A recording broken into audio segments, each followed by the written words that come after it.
I'm sorry you ended up on my plain and cold medical bench, sir. I understand you must be very angry about this unfair situation. I managed to arrange to have you buried in the same mass grave as you are. It's locked, all right. It's locked, all right.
It's one of them!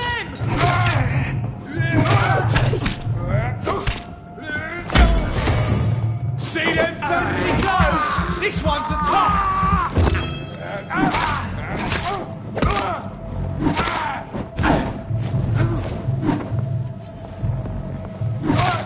Bloody leech! Fuck, it's fast!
How long must I wait, damn it? Blaming me will not further your agenda, sir. How But long in the is it going to take circumstances, to I'm fix willing me, to give you the Robert? benefit of the doubt. A year! You have the right to disapprove of our methods. Good evening, madam. Can I help you? It's my son who needs you, sir. I'm Dr. Jonathan Reed. How can I help your son? I'm Beatrice Goswick, mother of Mortimer Goswick. Could you check on him, please, Dr. Reed? I've heard much of your talents as a physician. What can you tell me about yourself, Mrs. Goswick? Not much to say. Just take care of my Mortimer and I'll cover all the expenses. That's all that matters. Are you really that rich? Most of the patients here are of a more humble origin, if I may say so. Yes, thanks to my husband. May he rest in peace. I can cover any needed medical expenses. May I ask if you have an occupation, Mrs. Goswick? I'm a teacher by profession. I teach young women who are more ambitious about their futures than their families. What do you think of your reception here? Any complaints? I have had the uttermost reservations about this hospital since we arrived. But we had no other choice, considering the state of emergency. Is there something in particular that's bothering you? Some of the staff were not especially welcoming. I suspect they're not accustomed to dealing with patients of such social standing.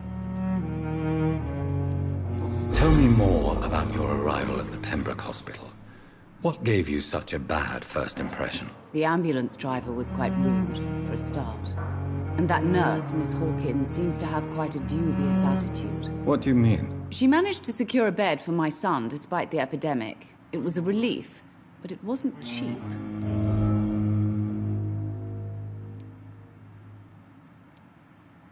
She charged you for a bed? Yes, and I paid without question, considering the urgency of the situation. I share your concern, Mrs. Goswick. Be sure that I'll talk to the people involved. I don't expect compensation, Dr. Reed. But I'm aware such behavior would not be tolerated in other hospitals.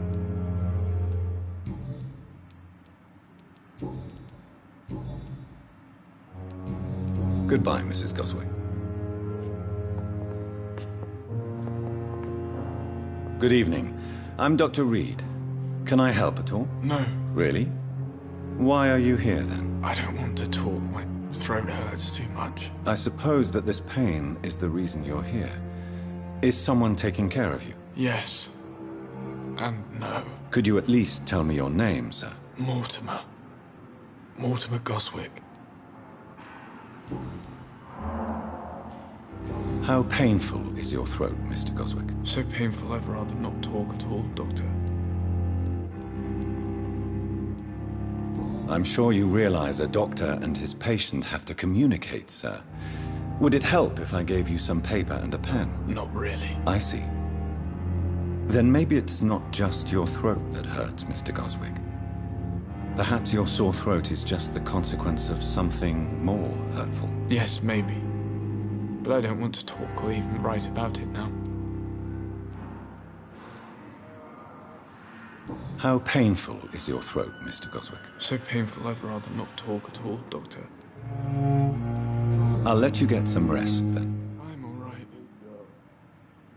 Good evening, Mr. Goswick. How are you? I'm okay. Tell me about yourself, Mr. Goswick. I don't want to talk, Doctor. Do you need any help? I'm afraid I may, sir. I don't mean to be a burden.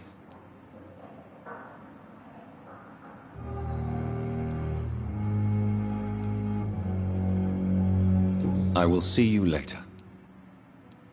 I have to go now, sir. But don't hesitate to contact me if you need any help. I'm all right. Don't waste your time with me.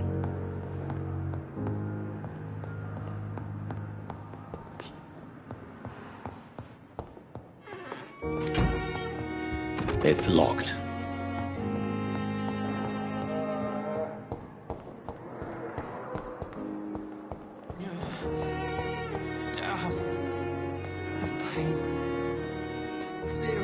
Good evening, Miss Howcroft. How are you tonight? I need blood, Doctor. Warm, rich, vibrant blood. Tell me, Thelma, what do you really know about vampires? I saw one and he saw me. I watched him hunt and kill. I saw his terrible wounds heal as his victim died. And then I knew I was saved. You mean you actually saw a vampire? Here in London? Yes. And it has been the answer to my pain. I must drink and kill to regenerate my decaying body. I am a vampire too. You are no vampire. You are a delusional woman, convinced she is something she is not. How convenient to call delusional anyone who does not share your precious rationale, Dr. Reed. Tell me, Thelma, why do you feel so attached to Mr. Elwood? Why him? I'm not sure, Doctor.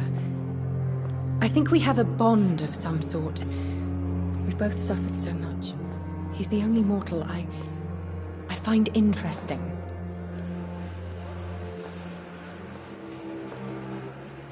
Would you say you and Mr. Elwood are romantically involved? No.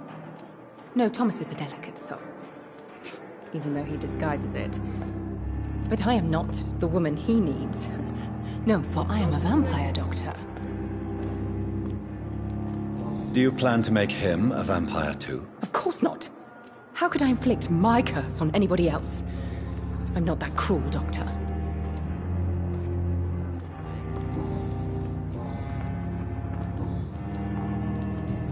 I'll leave you, Mistress of the Dark, to your nocturnal activities.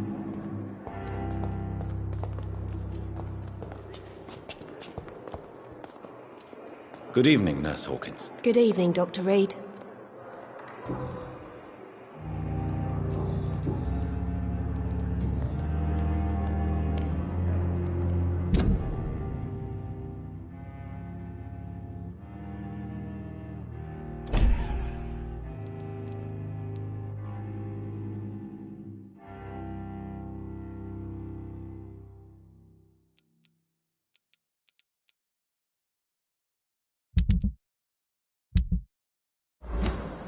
Goodbye, Nurse Hawkins. My blood and soul, they belong to you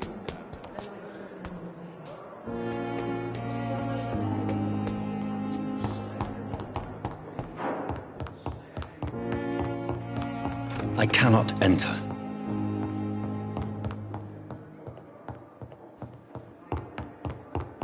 Not now.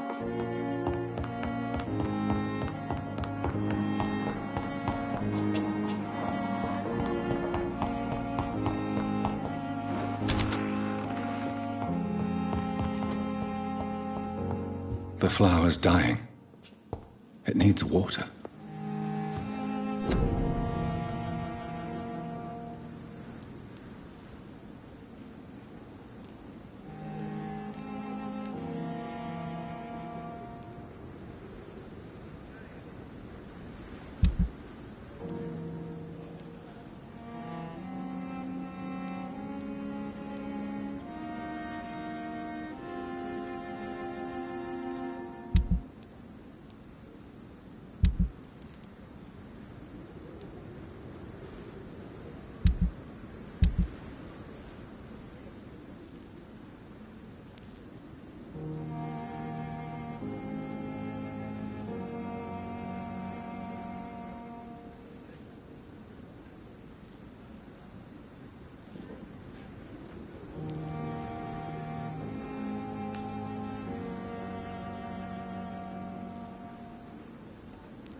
Good evening.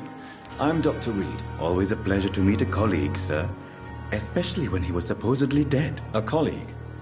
Are you a doctor too? Not anymore, sir. I used to be Dr. Rakesh Chadana. Now, I'm just Mr. Chadana, pawnbroker and humble guardian of this morgue. What do you mean, you used to be a doctor? Was your license revoked? No, sir. It is just that I like to be precise. I run a little pawn shop while taking care of the dead. But I used to be a real doctor.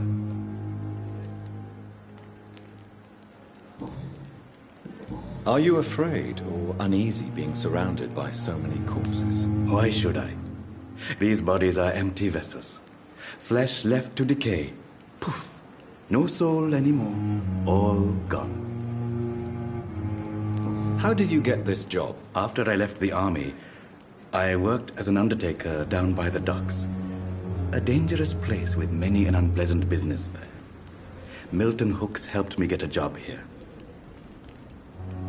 An interesting point of view. And quite an exotic one, too. Most people fear, or at least have respect, for dead flesh. Sir, as a medic during the war, I learned to face my death and the death of others. It's the pain we have to tame, not death itself. Have we met before? I don't think so, sir. Why? When we first talked, you said you were glad to meet me since I was reported dead. Funny story, sir. Your sister came here a few nights ago. You were missing, and she was looking for your body. She must be very relieved now. Do you work here alone? Yes, very easy work, sir. All I have to do is watch a few bodies. The situation was very different when the main morgue was still open. Why close the hospital's main morgue? It was for sanitary reasons after the beginning of the epidemic. Cadavers had to be moved to the nearest mass grave. Why do you have to watch these bodies? Because these poor fellows have no names. We keep them in case someone comes looking for the missing. Sadly, very rarely happens.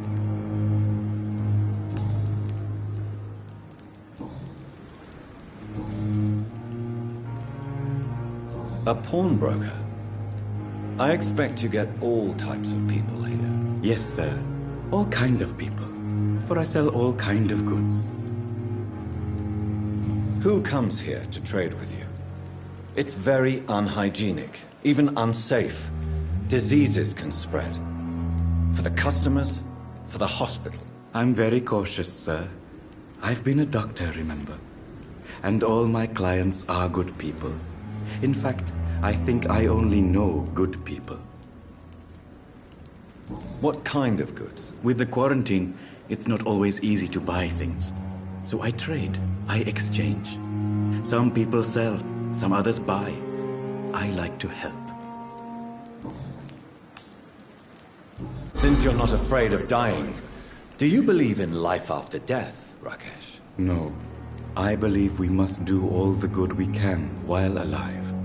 For our time is short, and the obstacles are endless. Do you think you would enjoy immortality as a concept? I don't think so. Don't mistake me. I love life, and I'd like to live a long life. But everything has to decay, sir. Even goodwill. So you're ready to die? No, I am not. I don't fear death, for I won't see it. What troubles me is the pain my death will inflict to those I know. You're a wise man, Mr. Chadana. No, Dr. Reed. I am a foolish man. But I like to think otherwise. Do you really believe goodwill cannot last? As I said, sir, everything decays. If I was to never die, goodness, I would be bored or worse. And I like to be helpful, sir. Quite depressing, wouldn't you say? Yes, but the good news is, we'll all die before losing our humanity, sir.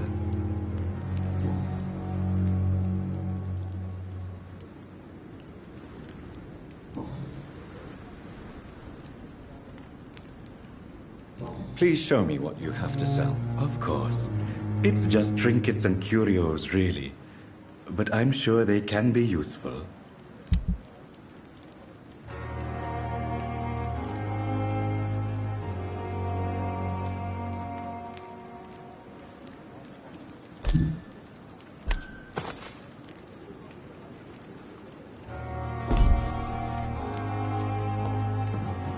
It's locked, all right. It never ceases to amaze me how...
It's locked, all right.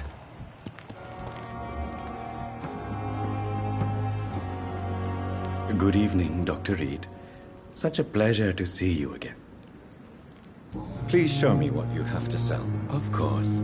It's just trinkets and curios, really. But I'm sure they can be useful.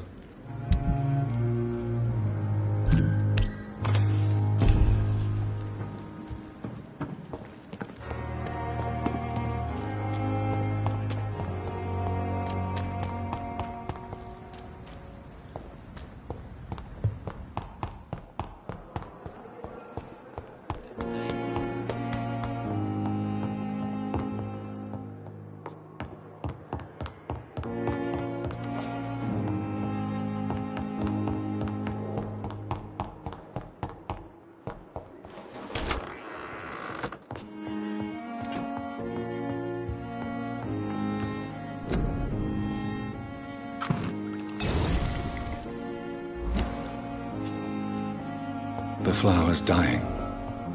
It needs water.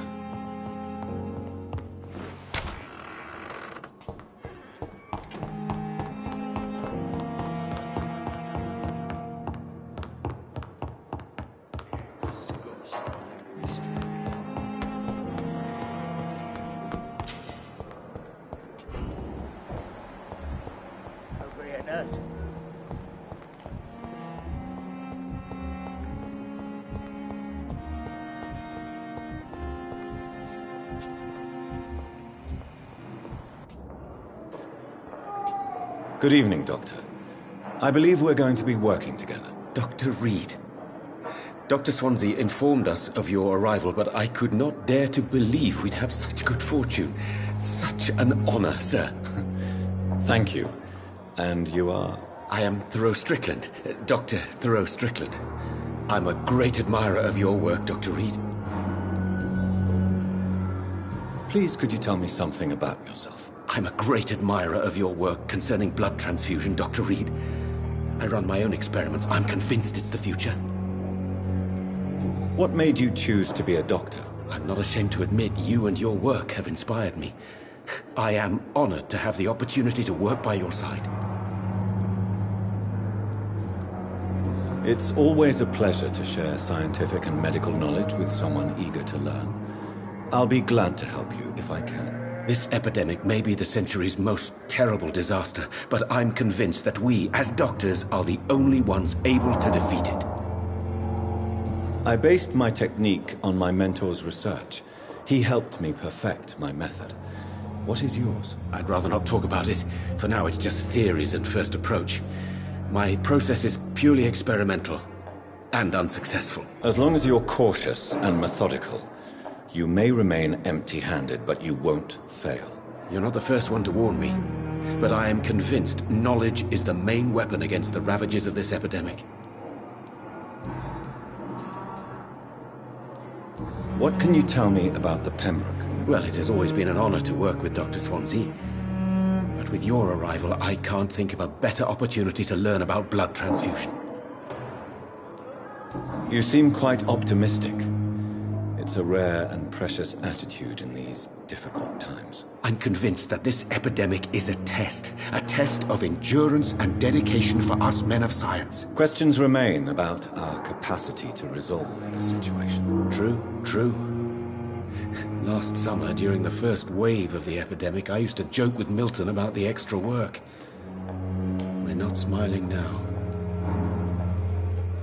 Do you need help with anything in particular? Well, yes, maybe. I'm waiting for a batch of products I ordered for my personal research, yet my supplier seems to have vanished. Do you want me to play the errand boy for you? Oh no, Dr. Reed. But if you went personally to his shop, what with your reputation and all, he wouldn't dare to refuse the products I need. I see. Well, give me the address, for I may pass by if I have time. What do you think of Dr. Ackroyd's aversion to modern medical methods? It's a shame he's so narrow-minded. Dr. Swansea taught me that science is about exploring uncharted territory. I'm convinced that's true. With the influenza and all that's going on, you should put your differences aside, don't you think? Why is it so difficult to work together? I believe that if Dr. Ackroyd had been the one to discover the transfusion process, he would be the first to recommend its use. So you believe it's just a question of jealousy and pride? Dr. Ackroyd is as proud as he is blinded by his obsolete concept of medical science.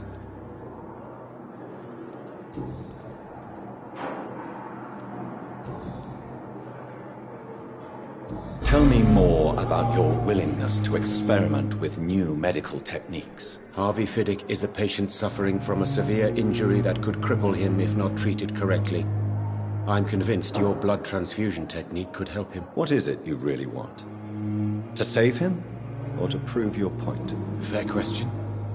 I want nothing but to save my patient, Dr. Reed. Especially since I know Mr. Fiddick's story. This personal involvement could also appear to be a lack of impartiality. You must know that a good surgeon must remain neutral. I agree. But that does not excuse Dr. Ackroyd's behavior. A man who did not even take time to converse with his patient. Do you think keeping his distance was a mistake? All I know is that I'm taking care of human beings with desires, hopes, and fears. Not some biological machine comprised of blood, bones, and flesh. Tell me Mr. Fiddick's story. Our first diagnosis was compromised because Mr. Fiddick lied to us about the real origin of his injury. He first claimed it was an accident. But why would he hide such crucial information from us? Because he is a proud father, ashamed of putting his children at risk because of his own negligence.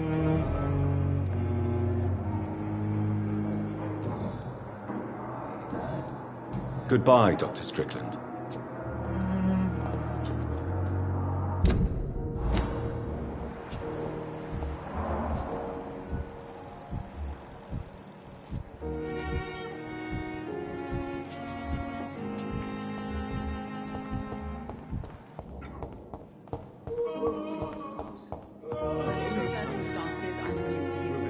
Good evening, Mr. Fiddick. Good evening, Dr. Reed. Any news about my operation? Tell me about your injury, Harvey. Why do you feel so guilty about it? My wife died because of me. And now I may lose everything because I've been careless enough to hurt myself. What an arsehole. How could your job be responsible for your wife's death? I was working a double. She went out to bring me a hot meal and got caught in a German bomb raid. You can't hold yourself responsible for your injury, Mr. Fiddick. Unless you tried to hurt yourself. Of course I didn't hurt myself. But I can't work until my arm is fixed. My children need to eat, Doctor. Tell me more about the death of your wife, Harvey. 1915. I was in the army. Building workshops for the Royal Flying Corps. Helen was happy I wasn't sent to the front. What happened? The Germans sent Zeppelins to bomb the construction site, but they missed their target. My wife was bringing my dinner when the bombs fell. How are your children after losing their mother? They were smaller then. The only good thing about this is my Helen didn't bring them with her that night. I'm sorry for your loss. So many died during the bombings. I served in France and witnessed the carnage there. I would like to say that she didn't suffer. Truth is, I have no idea. I just know that I'm all that me kids have. Poor little bleeders.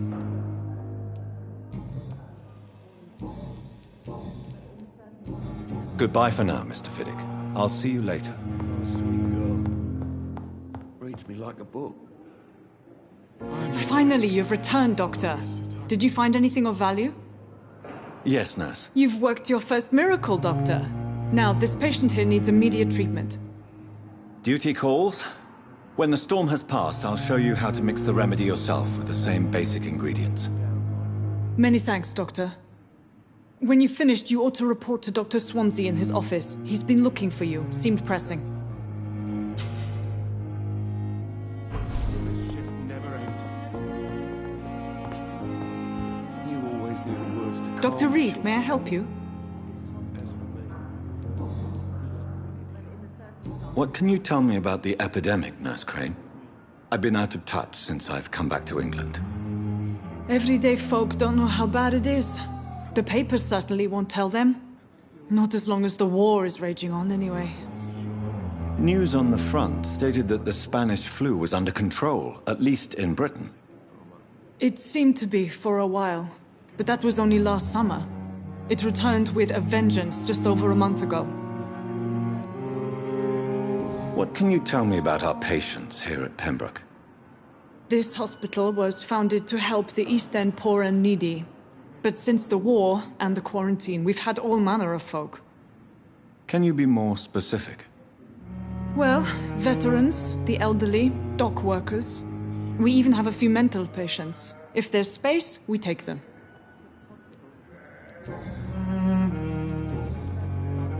Well, Dr. Swansea certainly has confidence in your abilities. Are you in charge of the nursing staff? Not in an official capacity, but the Pembroke doesn't always work above board, so to speak. How is the duty roster organized?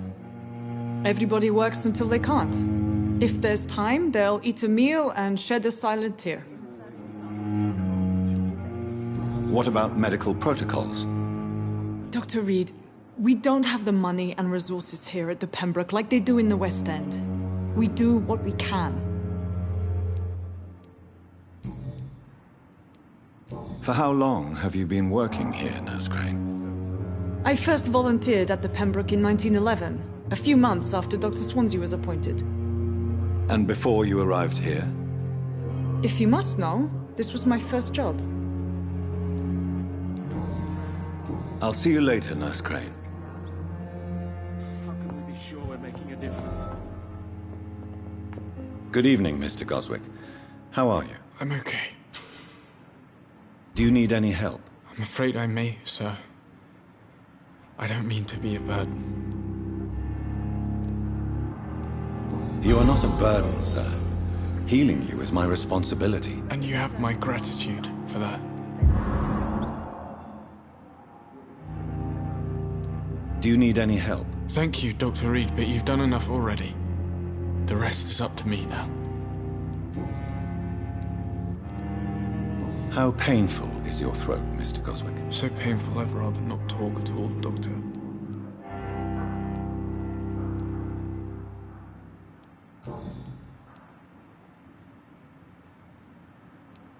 Why did your mother have you hospitalized here? She seems convinced this is a bad hospital. My mother just wants the best for me. She won't rest while I'm here. She'd go all the way to hell and back to help me. Is your mother bothering you? As your doctor, I can ask her to leave you alone if you would prefer. That's tempting, Doctor. But you have no idea what my mother is capable of.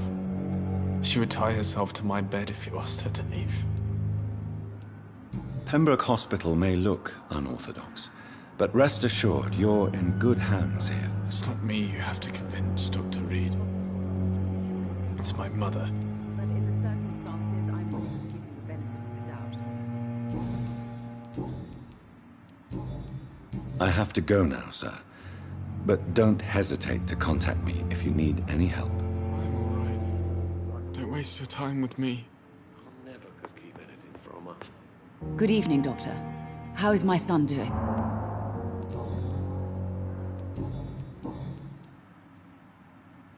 Do you require medical attention as well, Mrs. Goswick? I have other concerns right now, Doctor. But I'm fine, thank you. Goodbye, Mrs. Goswick. As for me, what a blundering idiot.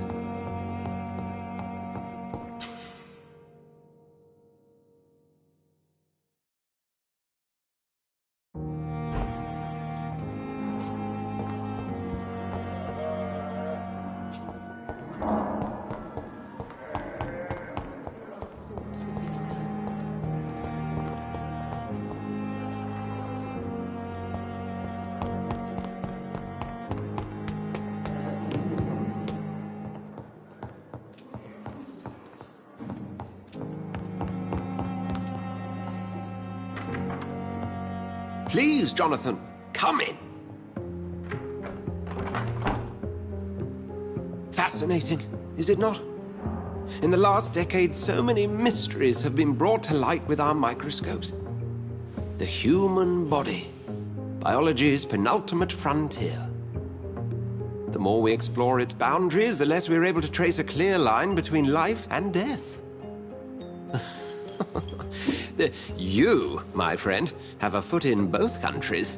The view must be vertiginous. It's at least as vertiginous as chatting about vampires with you, I would say. This must be all so new to you. This area of town, the hospital, a brand new life. How stimulating it must be.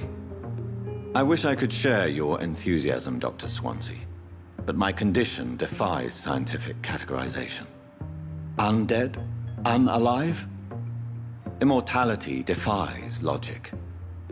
I cannot express my thrill at this serendipitous turn of events. The world's most eminent specialist in blood transfusions, a vampire. One might say a gift from heaven.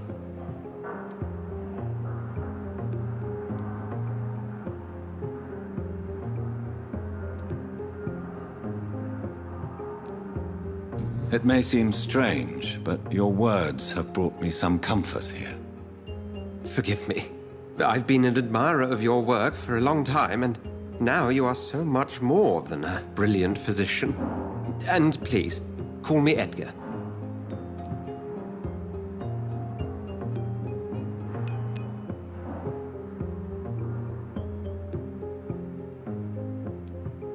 There is no need to apologize, Edgar.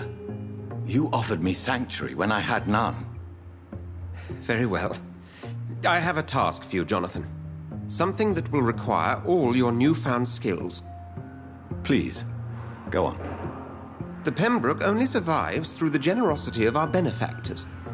Unfortunately, our main donor has found herself in a bit of a bind. Now, if you could help her out... A spokesman or politician is what you need. That's not my calling. And until I come to understand what has happened to me, I require discretion. Discretion is in order, Jonathan. Lady Ashbury has recently received rather indelicate correspondence that, if revealed, would jeopardize her position. And you would like me to eradicate this threat? By the stole, of course not. I would just like you to pay her a visit. Her ladyship is certainly near the tents outside, tending the sick. You can't miss her. Look for someone impossibly delicate. Accepted. I'll see what kind of trouble Lady Ashbury is in.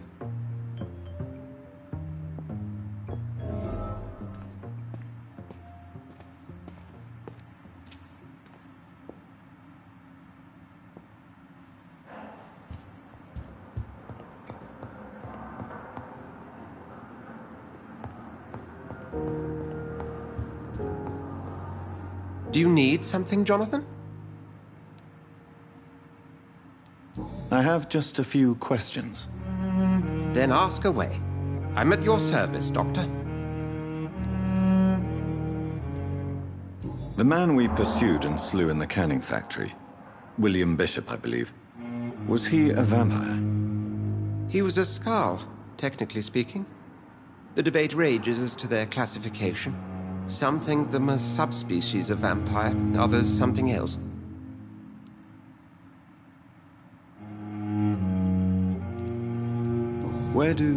How do Skalds come into existence? The name means slave. The etymology may indicate that they are a lesser species of vampire. From what I know, vampires tend to despise them.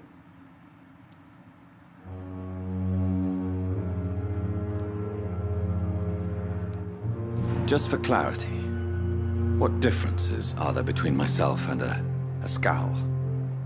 A Skald is easier to eliminate, Jonathan, even if they remain formidable foes for the unprepared. Vampires exist beyond the mortal realm.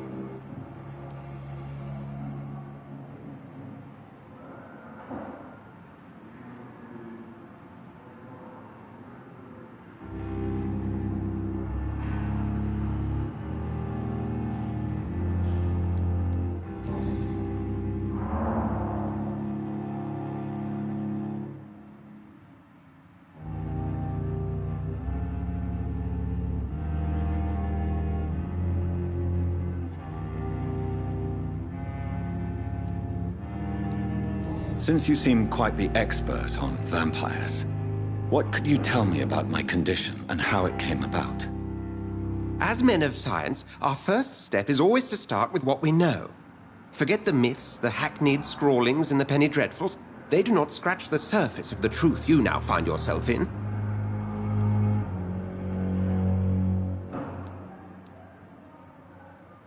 The sun. The morning following my transformation. Its rays burned me. There was pain, smoke, and my skin blackened. You will find there is very little that can kill a vampire, my friend. You have been offered relative immortality. The sun will most certainly hurt you, leaving you weakened and damaged, but it will not destroy you. Must I take a life to live? You are a vampire. You feed, and blood is the sole sustenance that can sustain your immortal frame. And only a living creature contains the nourishment you require.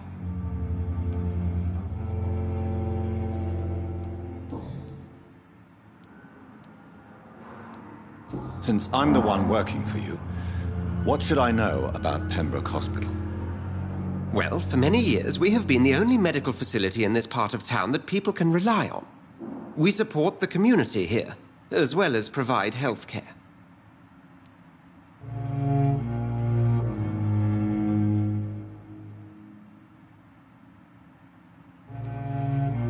What do you expect of me? What we need is hope. You were a soldier. This is a war. This white coat's still a uniform.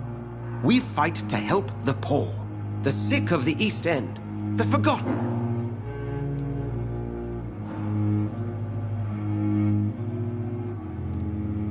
Where do we stand today? Oh, to be honest, we cope on a day-to-day basis.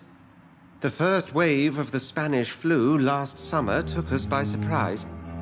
We lack many of the basic necessities needed.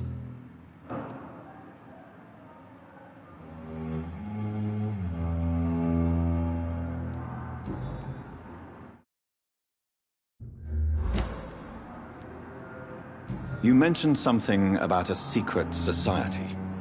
A brotherhood, if I recall. Could you elaborate? Certainly. I've been a member of the Brotherhood of St. Paul's Stole for several years. We are pledged to monitor and report vampire activity in England as impartial scientific observers.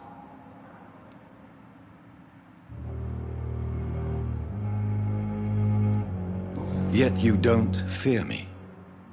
And still, you know the monster that lurks beneath the civilized surface. The Brotherhood has studied your kind for centuries. We believe you are as supernatural as a lion is to a gazelle.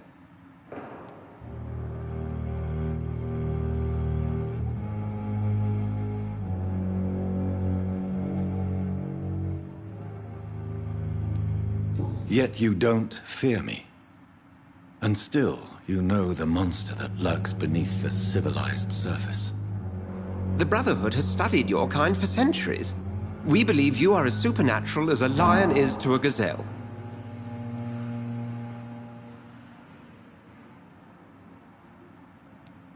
That explains your nightly wanderings about the docks and the questions you ask. I feel it wasn't mere coincidence that led us to that part of town. There was something as yet unseen that set those chain of events in motion.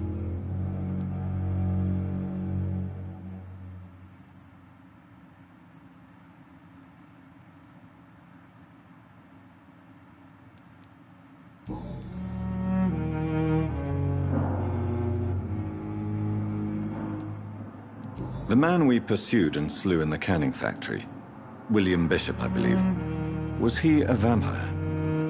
He was a Skald, technically speaking. The debate rages as to their classification. Some think them a subspecies of vampire, others something else.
We'll see each other again soon, Edgar.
Perhaps I should have considered the offer from that Cadigan fella.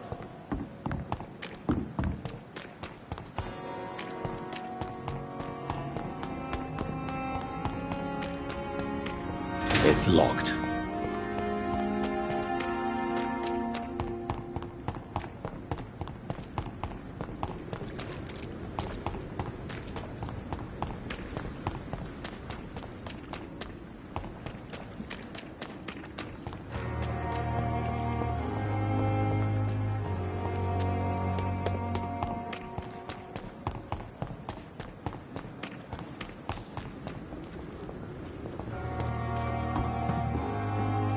Good evening, Nurse Brannigan. Good evening, Doctor.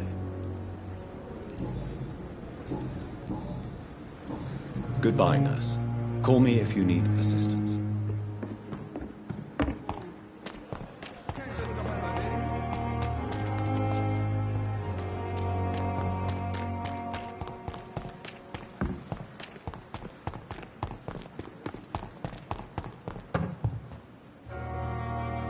The flu took my dear wife, Emily. I take comfort knowing we'll soon be together again. Mr. Rainfield, that's no way to talk. You're in good hands here, and we'll be up again soon enough.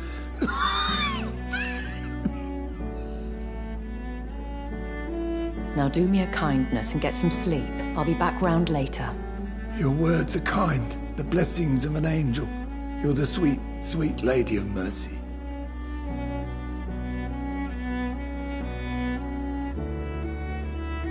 Good evening, Dr. Reed.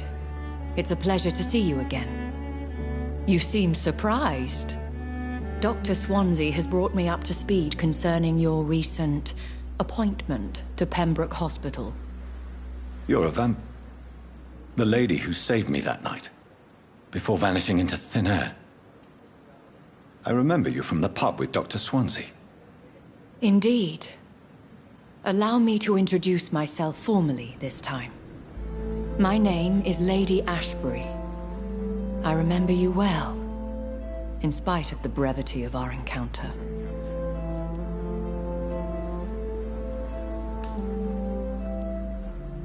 Apologies. You've taken me by surprise. I'm very happy to see you. The pleasure is mine, Doctor. I hope you're more disposed to answer my questions now. You must have countless questions, but our rather urgent matter first. Swansea has explained. My cover, if you prefer, has been compromised.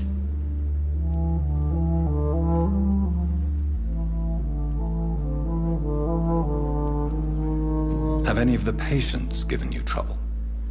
These poor souls have so little left to live for. I do my best to ease their pain. The world would be a better place if it were cared for by women like you. You make me blush. I am simply a necessary evil.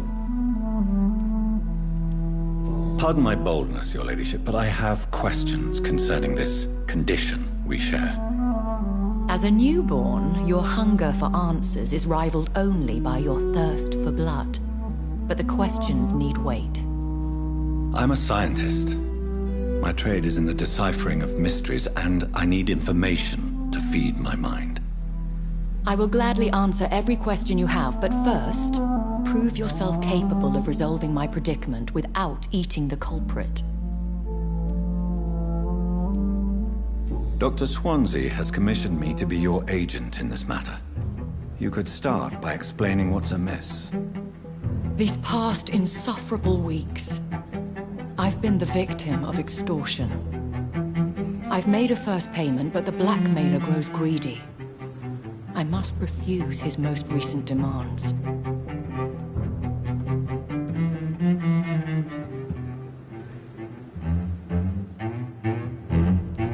What are your expectations?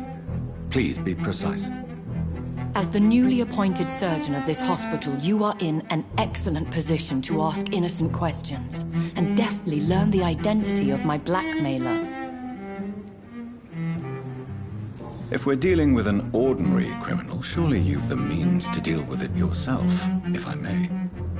As immortal tradition doth dictate, all fangs and hypnotic eyes ablaze, the blood would run like a river. That's what I hope to avoid. Violence has a tendency to spiral out of control. Who would be so foolish as to threaten you? A kindred spirit. Even if it were the case, and I highly doubt it, a vampire would have asked for something more valuable than money. My suspicions lean toward a patient, or their family. Please continue. Every detail is essential. I'm your man. My embarrassment in this matter is eclipsed only by my shame at having put the hospital at risk.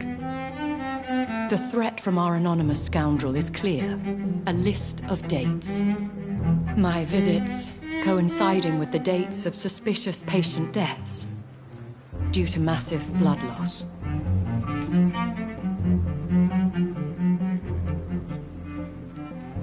I'll take care of it. Do you know where I should start? If that was the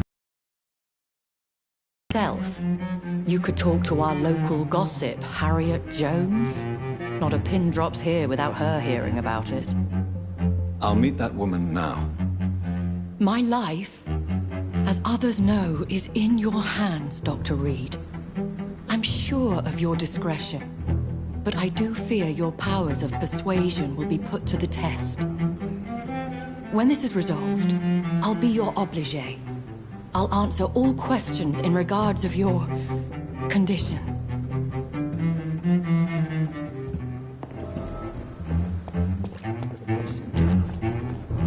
They know we are overwhelmed by this horrifying echo. Feel disgust on every street corner.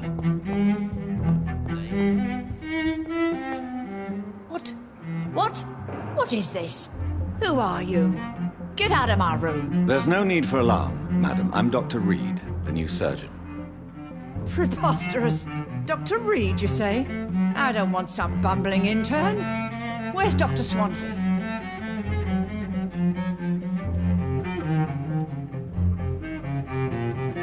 Dr. Swansea is quite busy, and I need you to help me get acclimated. I have many questions. How brave. Threatening an old defenseless woman. You know how long I've been a patient here? You've picked the wrong fight. I'm Harriet Jones. Harriet Jones? Indeed. I've been meaning to have a chat with you. You know what goes on here better than any other patient, I gather. Oh, better than any patient, nurse or doctor.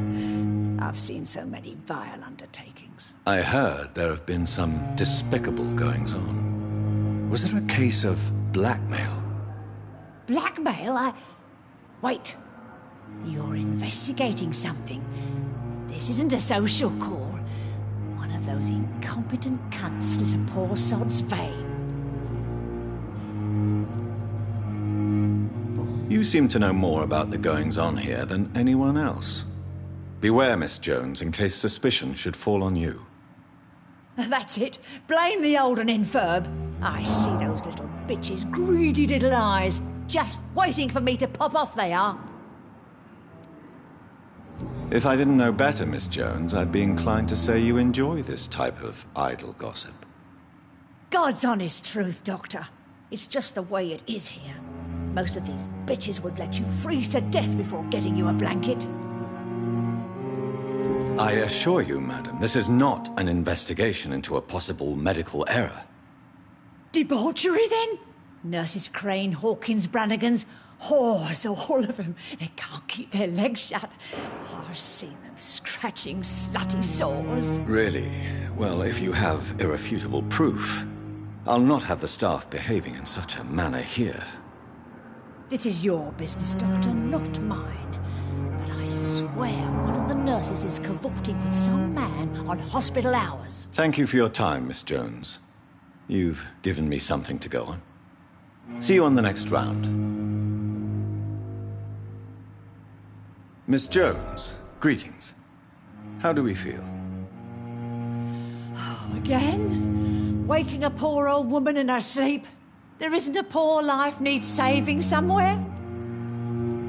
Now, I need to ask you a few simple questions. Well, if you really must. If you could just tell me why you were admitted. It's terrible, Doctor. What with a pain in my chest, coughing up blood, and I get awfully tired. Wouldn't be so bad if I hadn't lost my house and all. I see. No one comes to visit, you know. Not even my own flesh and blood. Have you noticed any suspicious comings or goings? It would be a great deal easier to make a list of things unsuspicious in this house of charlatans. Everyone here is very capable. I have not seen any instances of unprofessionalism. Thieves and murderers, the lot. People have gone missing here, you know. Poof, without a trace.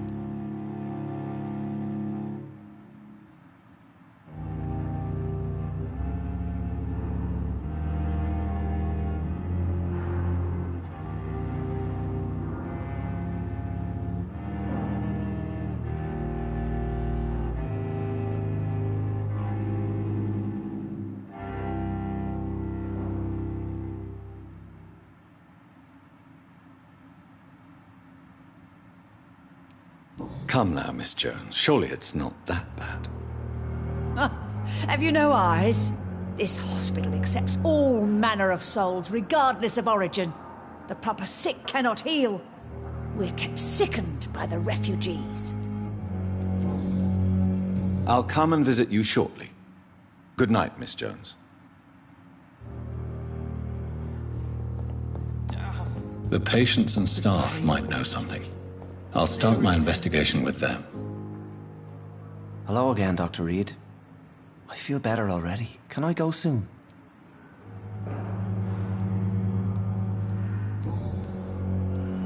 How do you feel, Mr. Hampton?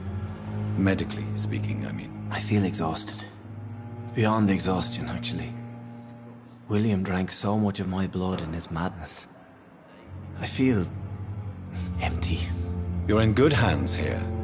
Dr. Swansea is well versed in blood transfusion, and I'm sure he'll take the best care of you. Thank you, sir. I believe all I need is rest. And then I can go back to the people who need me.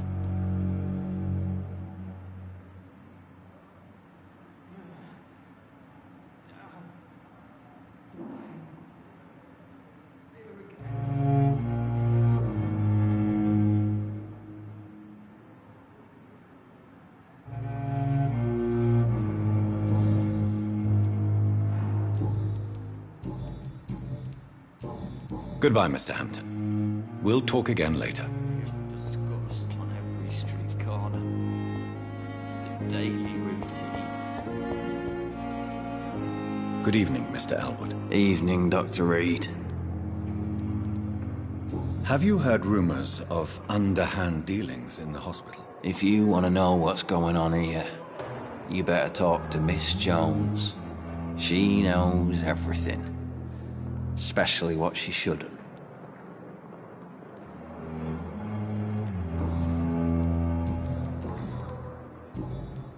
Goodbye for now, Mr. Elwood. Fear and disgust on every street corner. The daily routine. Good evening, Miss Howcroft. How are you tonight? I need blood, Doctor. Warm, rich, vibrant blood.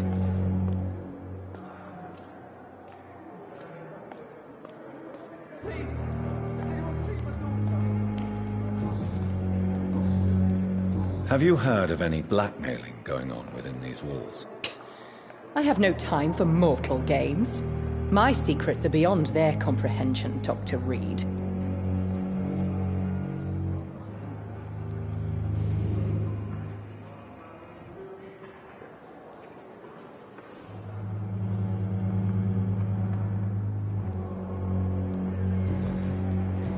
I'll leave you, Mistress of the Dark, to your nocturnal activities.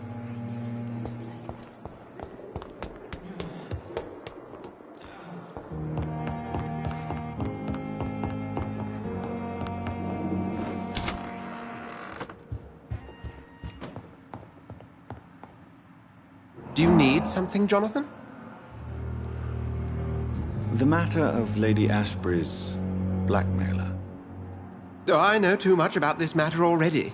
I'm confident in trusting the interests and reputation of both the hospital and Our Lady into your able hands.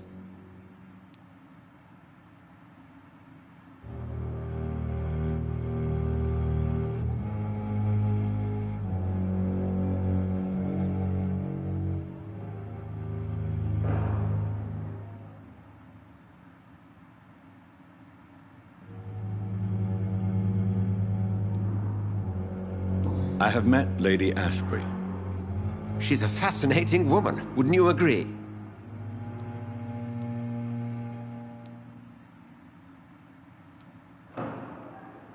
Is she the true reason you recruited me?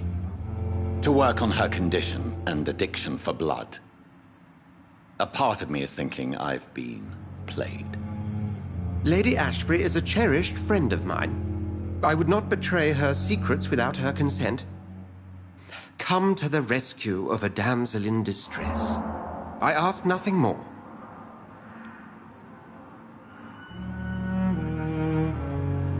We'll see each other again soon, Edgar.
Good evening, Nurse Hawkins. Good evening, Dr. Reed.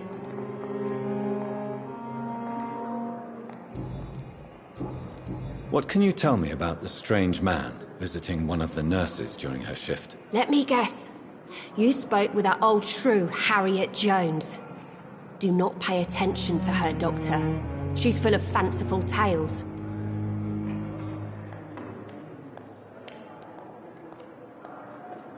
No matter how you feel about her, Miss Jones deserves our help. Who says I don't care for her? Hate is what keeps that old crone alive. She could have been telling the truth about the mysterious man. That old witch will end up in hell soon enough. Who cares if the nurse finds some happiness where she can?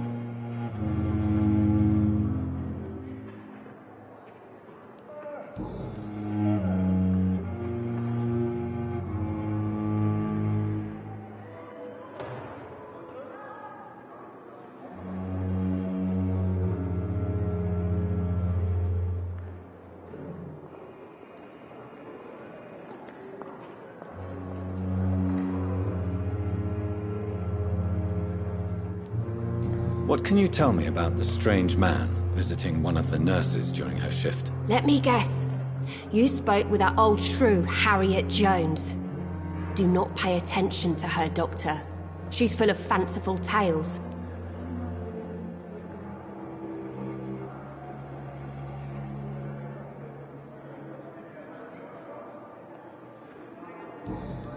Goodbye, Nurse Hawkins.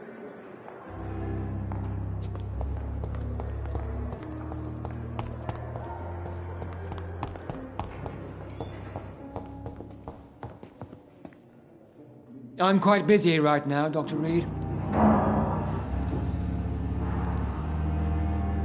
Tell me, Waverly, what do you think of Dr. Strickland's enthusiasm for his experimental research? Strickland is playing with his patients' lives for pride and glory. Now that, sir, is unethical. Are you thinking about something in particular? Harvey Fiddick needs delicate surgery. I believe we should stick to the usual procedure. But my young colleague obviously disagrees. And are you not afraid that your rivalry with Strickland may be blinding you? Rivalry? I guess you could call it that. But I will never be childish enough to let my personal feelings affect my judgment. Why do you wish to lead this surgery? I strongly believe that Mr. Fiddick should not be butchered to test an unproven procedure.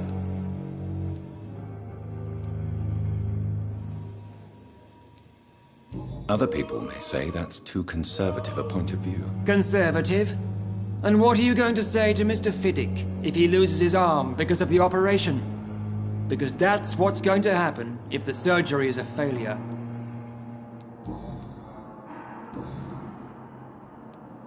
Have you heard about any blackmail going on in this hospital? Blackmail? Nonsense. Thank you for your time. We'll talk later.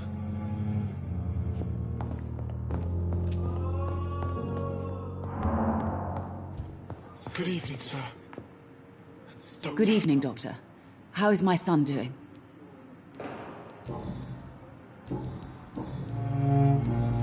Have you heard rumors of blackmail going on in this hospital? Dr. Reed, are you trying to take advantage of me? Of course not, Mrs. Goswick. I'm just curious. Well, go be curious somewhere else, please.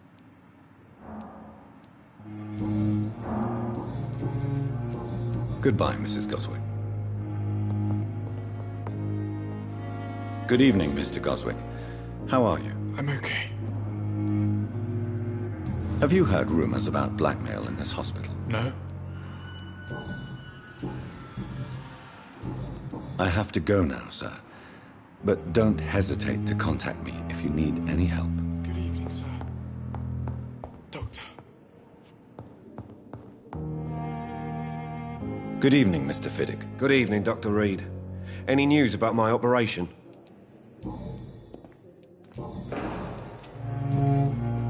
Have you heard talk of any blackmail here at the hospital? No. Nothing. Goodbye for now, Mr. Fiddick. I'll see you later.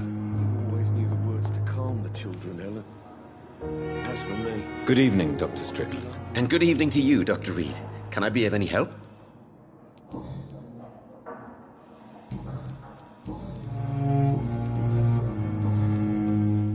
Have you heard any talk of blackmail going on in the hospital? If you're running some official inquiry, you had better question the patients. They know more than the staff, especially old Miss Jones. Goodbye, Dr. Strickland.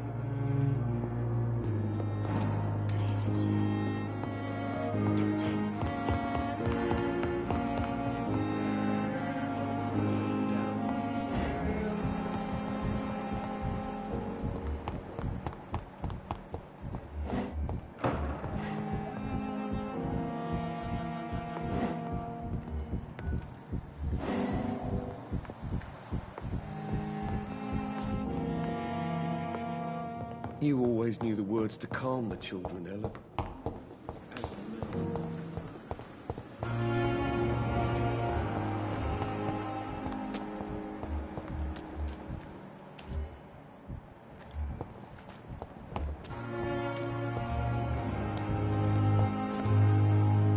Good evening, Nurse Brannigan. Good evening, Doctor.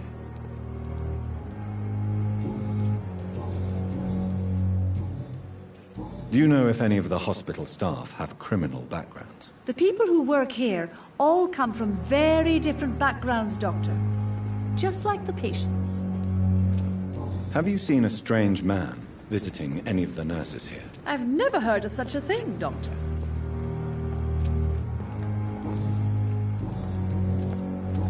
Goodbye, nurse. Call me if you need assistance.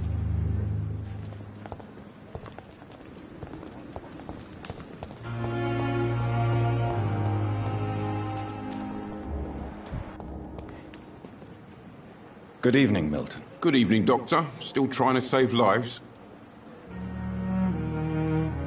Have you heard of any underhand dealings going on in this hospital? There are a lot of secrets round here. I'm not surprised someone tried to make money from them. What kind of secrets? I'm not in the gossip business, Dr. Reed. If you want to know more, you better talk to Harriet Jones. She's the eldest patient here.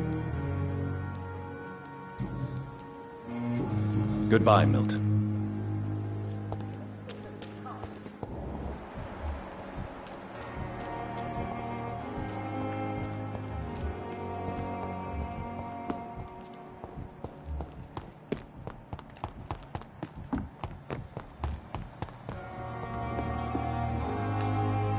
Is our little mystery closer to being solved, Dr. Reed? I think of nothing else, my lady. My situation is delicate, and it occupies all my thoughts. The blackmail must stop. I need assurance. Is our little mystery closer to being solved, Dr. Reed? I think of nothing else, my lady. My situation is delicate, and it occupies all my thoughts. The blackmail must stop. I need assurance.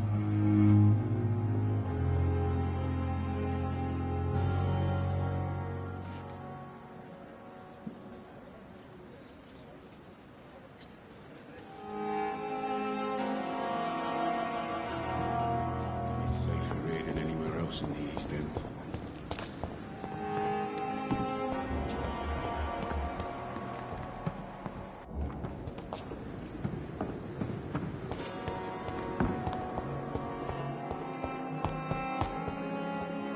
You are going to reveal all your secrets to me. Good evening, Dr. Tibbets. Dr. Reed, any good news to share? Have you heard of any underhand dealings going on in this hospital? I have no time for such triviality, my dear colleague. We're here to save lives.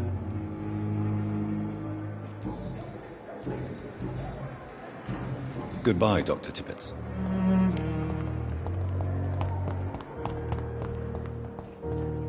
Bred with no respect.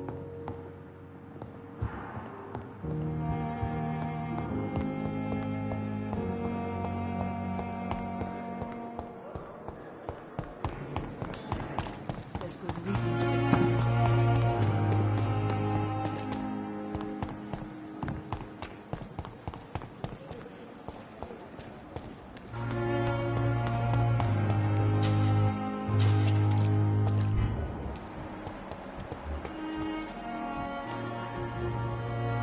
Please, sir. I need help bad. What's going on? I'm Blight, sir. Newton Blight. I've lost my mate. Can't find him anywhere. I'm Dr. Jonathan Reed from the Pembroke Hospital. Please, calm down and give me more details. Oswald and myself were both infantry, sir. We were en route for the hospital, but... well, we had a disagreement. And Oswald ran off towards the canal. How long have you been searching for him? I can't go there. Too many rats by the water. Fucking rats. Can't stand them since the war, sir. Can't stand them at all. Don't be ashamed, Mr. Blight. Many soldiers who survived the trenches suffer from musophobia. I'll see what I can do for your friend. What can you tell me about your friend? His name is Oswald Thatcher. We survived the war together.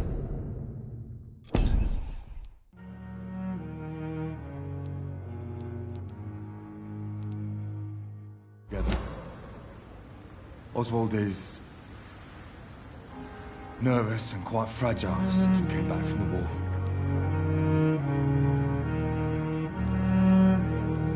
What can you tell me about yourself? I'm Oswald's best friend. We served in the same regiment, sir. We've taken care of each other since we came back from the front. Where was your friend the last time you saw him? He went down by the canal. He didn't want to go to the hospital. I think he went to the sewers on purpose. So I couldn't go after him. This is a dangerous part of town. What are you doing here? We were looking for the Pembroke Hospital. We both need help. Treatment, I mean. To get some sleep. Just need to feel better, sir. I have all the information I need for now. If I find anything out about your friend, I'll let you know as soon as I can. Thank you, Dr. Reed.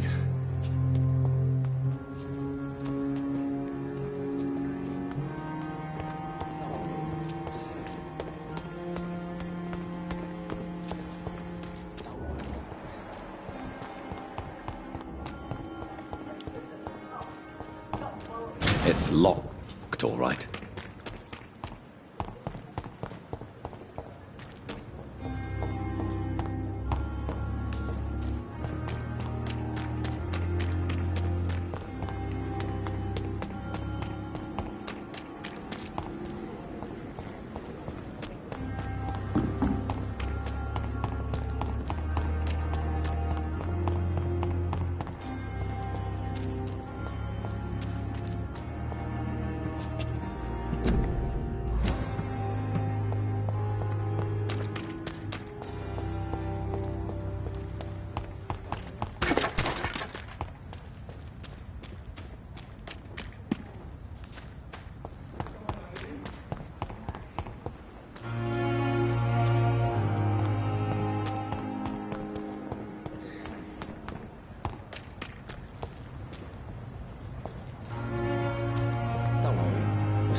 I cannot enter.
We've dodged death so many times.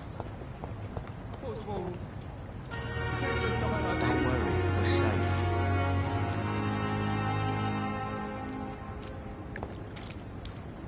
Don't worry, we're safe.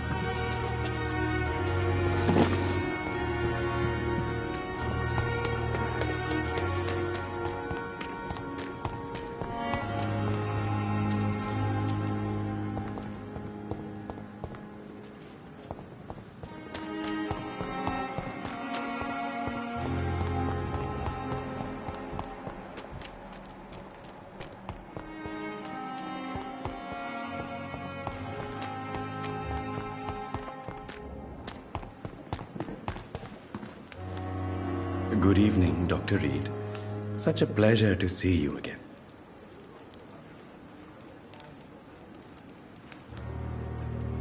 Have you heard of someone blackmailing people in the hospital? Pardon me, sir, but I have no idea what you're talking about. Goodbye, Mr. Chidana. It's locked.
benefit of the doubt.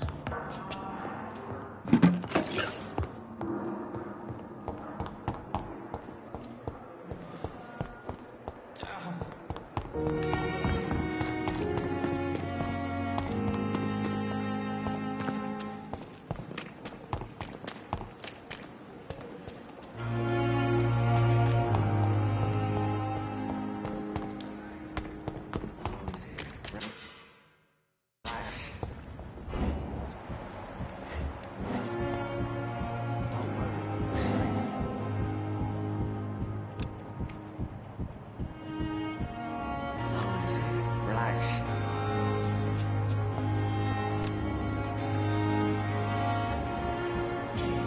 Don't worry, we're safe.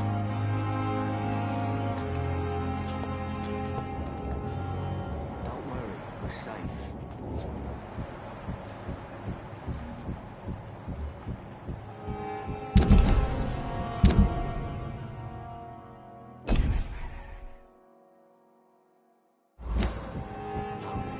Relax.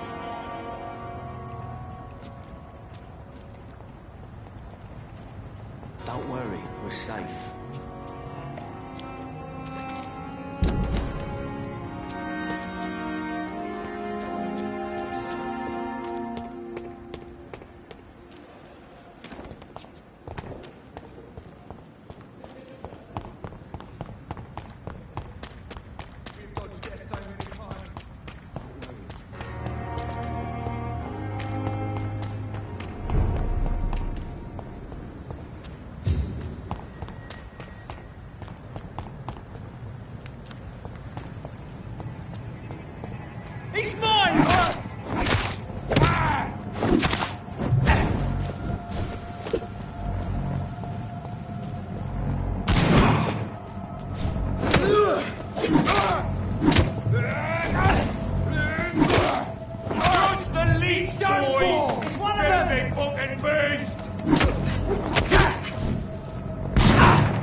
we're safe.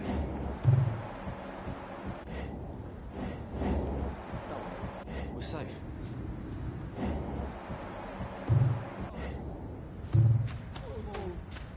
No one is here.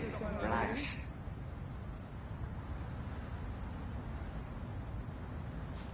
Don't worry, we're safe.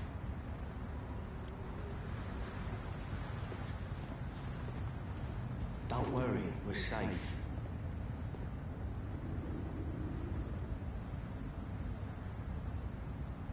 Don't worry, we're safe. What must I do? No one is here. Relax. This isn't even my neighborhood. Don't worry, we're safe.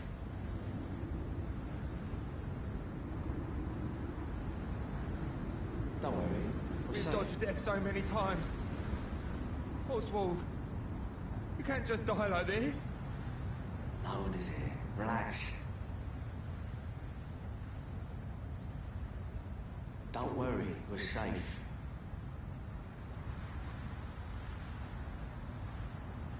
No one is here. Relax.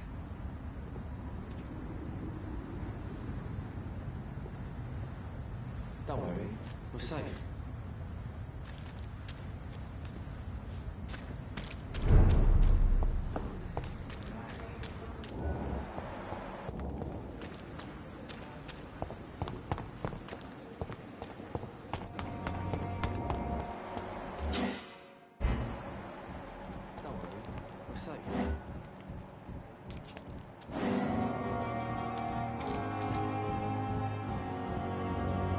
You're sure you don't come back with me? Nah, I have to see someone at the hospital. Be careful. You look so bad they may keep you as a patient. Fuck 'em. I don't like hospitals or doctors. Well then, when you go back to Whitechapel, you may find this useful. What is it? A pass for a free medical exam by the best nurse available. Just read it.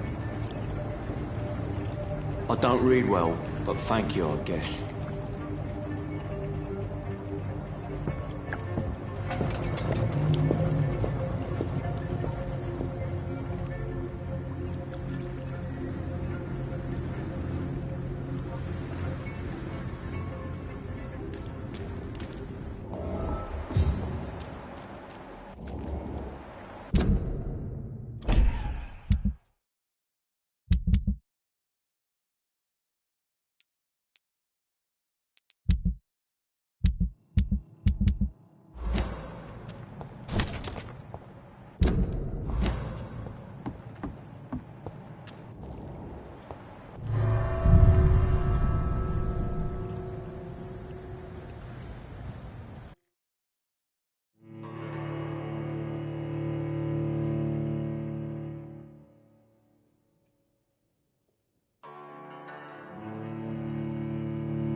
He's locked the door behind him. I need to find another way to follow him.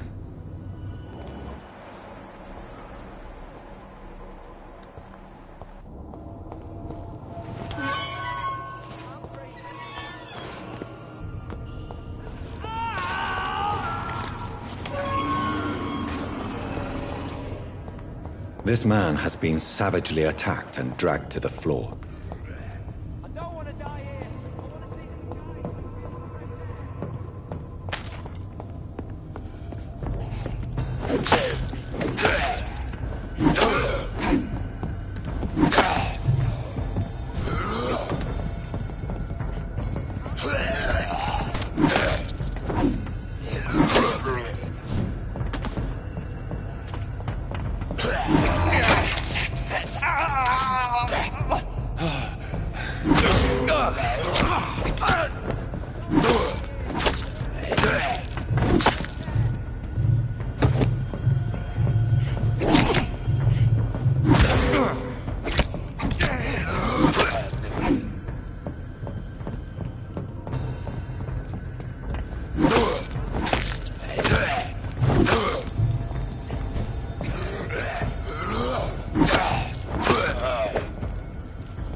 Can't breathe!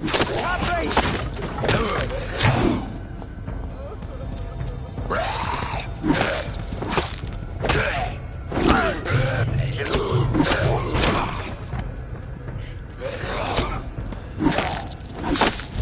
I don't want to die here!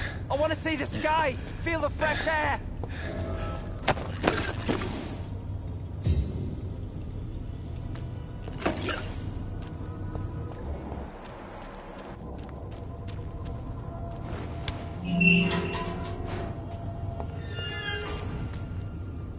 Are you injured, sir? Help me get out of here! I need to get out! I'm Dr. Reed, and I'd be glad to help you, but you must calm down first.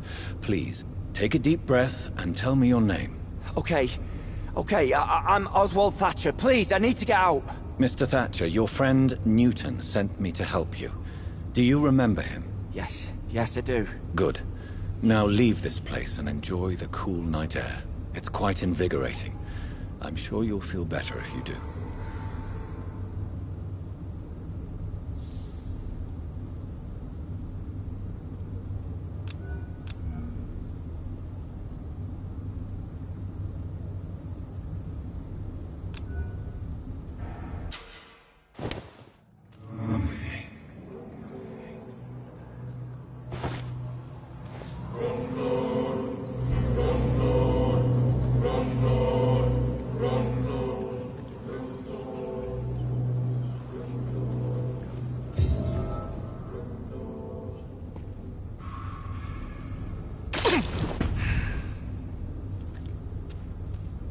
Are you sure you're all right, sir? Yes, I'll be. As soon as I can see the sky again.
blood.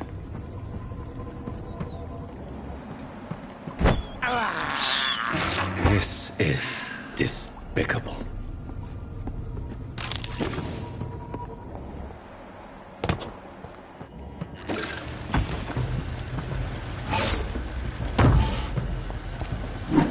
What sort of creature is this?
Left of him. Not a lot to check, but I should anyway.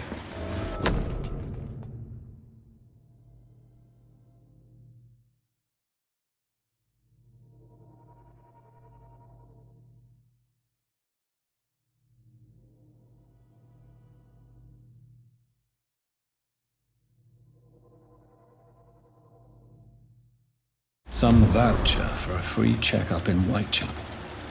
What is Nurse Crane up to? I really must find her.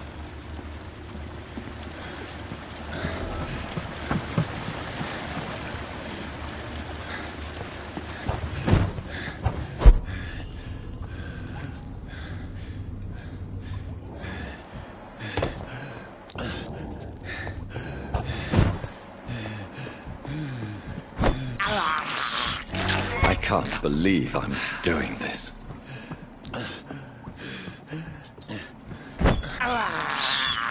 I have this thirst for blood.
12 dreams for the Red Queen under crown of stone.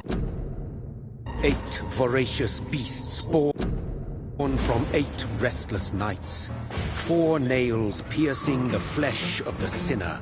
1 prayer for the summoned, called by this song. 'Tis perhaps the countdown to oblivion for the once proud city of London. 'Tis perchance her inhabitants' last dance alone to face death and pestilence. Confronted by the eerie and unknown, mortals became desperate for answers. A flock's flight makes for an omen, the falling of a star a dire presage. Turning to priests for interpretation when there was no reason to be found. When religion failed, men turned to science. I saw them build such vain cities, crafting machines made for endless war. New questions flourished as old answers withered. What is darkness but lurking sun? What is wall but enslaved stone? What is glass but tortured sand? What is song but a call to arms? What is hate but jilted love? What is life but death pending?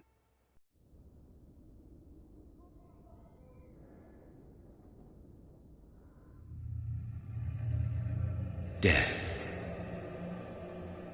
Since the apple was plucked from the sacred tree, mortality was believed to be God's punishment.